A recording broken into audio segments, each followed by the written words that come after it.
તો મારા ભાઈઓ ને બહેનો તમે અત્યારે જોઈ શકો છો કે ઘોડી એક બાજુ પડી છે. ઘોડીને કેટલું બધું દર્દ છે ભાઈ. ઘોડી નાથી પડી ગઈ અને છતાંય આ વહુ જુઓ મિત્રો ઘોડી ઉપર બેઠી છે. એને શરમે નથી આવતી ભાઈ અને ઘોડીથી નીચે નથી ઉતરતી. આ જુઓ મિત્રો ઘોડાને બિચારાને શ્વાસ લેવામાં તકલીફ પડી રહી છે.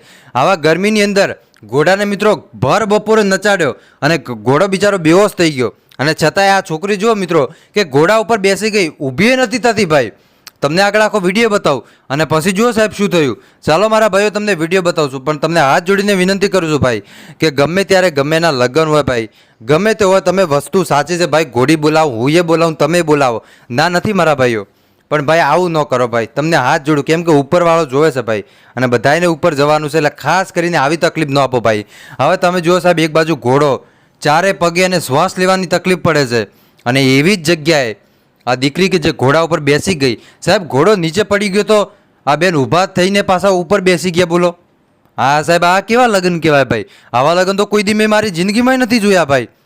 હા જુઓ સાહેબ તમે લાઈવ, તમને આગળ આખો વિડીયો બતાવવાનો છું ભાઈ.